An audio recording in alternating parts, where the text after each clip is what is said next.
Assalamualaikum warahmatullahi wabarakatuh. Saya Anis Landa, NIM 21017003, Prodi Sastra Indonesia, Fakultas Bahasa dan Seni, Universitas Negeri Padang. Salam sejahtera untuk kita semua, khususnya mahasiswa dan dosen Universitas Negeri Padang. Yang saya hormati Bu Siti Ainim Yusti selaku dosen pengampu mata kuliah pengantar linguistik. Baiklah, di sini saya akan membahas materi mata kuliah pengantar linguistik. Yang pertama, konsep dan pengelompokan linguistik mikro. Yang kedua, konsep dan ruang lingkup fonologi dan morfologi. Materi yang pertama yaitu konsep dan pengelompokan tentang linguistik mikro. Linguistik mikro adalah bidang linguistik yang mempelajari bahasa dalam arti sempit. Artinya, bahasa dalam kedudukannya sebagai fenomena alam yang berdiri sendiri. Bidang ini mengarahkan pada kajiannya pada struktur internal suatu bahasa tertentu atau pada umumnya. Linguistik mikro mempelajari bahasa-bahasa secara langsung tentang sifat-sifat, struktur, cara kerja, dan sebagainya. Pengelompokan linguistik mikro ada dua. Yang pertama, linguistik mikro umum. Yang kedua, linguistik bahasa-bahasa tertentu. Linguistik mikro umum yaitu teori-teori linguistik yang terkandung dalam subsistem linguistik. Fonologi, morfologi, sintaksis, semantik. Linguistik bahasa-bahasa tertentu. Yang pertama, linguistik deskriptif adalah pendekatan linguistik dengan menggunakan teknik penelitian lapangan dan tata istilah yang sesuai untuk bahasa yang diselidiki. Yang kedua, linguistik historis adalah cabang linguistik yang menyelidiki perubahan-perubahan jangka pendek dan jangka panjang dalam sistem bunyi, gramatika, dan kosakata suatu bahasa atau lebih. Yang ketiga, linguistik komparatif adalah cabang linguistik yang mempelajari kesepadanan fonologis, gramatikal, dan leksikal dari bahasa-bahasa yang berkerabat atau dari periode-periode historis dari suatu bahasa. Yang keempat, linguistik historis komparatif adalah bidang linguistik yang menyelidiki perkembangan bahasa dari satu masa ke masa yang lain, serta menyelidiki perbandingan satu bahasa dengan bahasa yang lain. Yang kelima, linguistik diakronis adalah cabang linguistik yang mendeskripsikan struktur bahasa yang hidup dalam dua periode atau lebih. Yang keenam, linguistik sinkronis adalah cabang linguistik yang mendeskripsikan struktur bahasa yang hidup dalam satu masa. Yang terakhir, linguistik kontranstif adalah cabang linguistik yang cara kerjanya memperbandingkan struktur dua bahasa atau lebih yang tidak serumpun dengan maksud mencari pertentangan.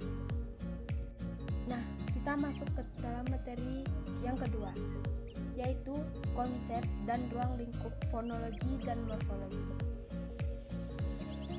Konsep dan ruang lingkup fonologi. Fonologi adalah ilmu tentang bunyi-bunyi bahasa dan distribusinya. Fonologi diartikan sebagai kajian bahasa yang mempelajari tentang bunyi-bunyi bahasa yang diproduksi oleh ucap manusia. Fonologi terdiri dari dua bagian, yaitu fonetik dan fonemik. Fonologi berbeda dengan fonetik. Fonetik mempelajari bagaimana bunyi-bunyi fonem sebuah bahasa direalisasikan atau dihafalkan. Fonetik juga mempelajari cara kerja organ tubuh manusia, terutama yang berhubungan dengan penggunaan dan pengucapan bahasa. Fonemik adalah bagian fonologi yang mempelajari bunyi ujaran menurut fungsinya sebagai pembeda arti. Tiga unsur penting ketika organ manusia memproduksi. Yang pertama, udara sebagai penghantar bunyi. Yang kedua, bagian alat ucap yang bergerak. Yang ketiga, titik artikulasi, alat ucap yang menjadi titik sentuh artikulator. Ada beberapa istilah lain yang berkaitan dengan fonologi, antara lain fona adalah bunyi yang bersifat netral. Fonem adalah satuan bunyi ujaran terkecil yang membedakan arti. Vokal adalah fonem yang dihasilkan dengan menggerakkan udara keluar tanpa rintangan. Konsep dan ruang lingkup morfologi. Secara etimologi, istilah morfologi berasal dari bahasa Yunani, yaitu berasal dari gabungan kata morphe yang berarti bentuk dan logos yang berarti ilmu. Di dalam linguistik, ilmu morfologi digunakan untuk menganalisis satuan dasar bahasa sebagai satuan gramatikal. Ruang lingkup morfologi.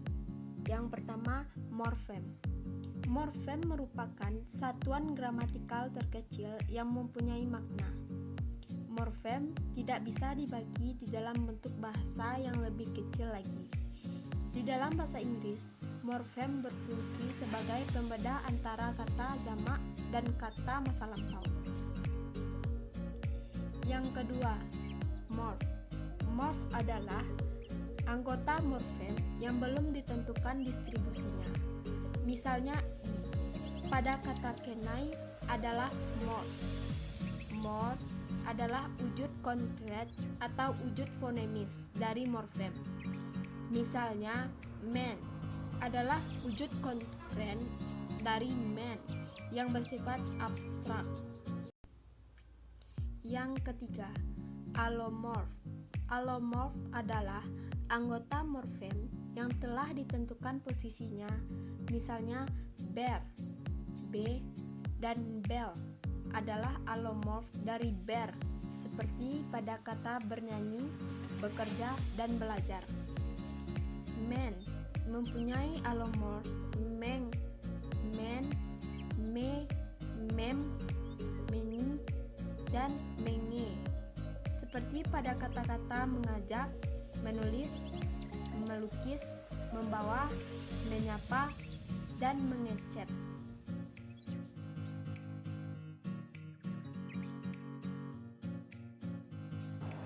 Demikianlah materi yang dapat saya sampaikan tentang mata kuliah pengantar linguistik. Mohon maaf bila ada kesalahan kata dalam pengucapan. Sekian dari saya. Assalamualaikum warahmatullahi wabarakatuh.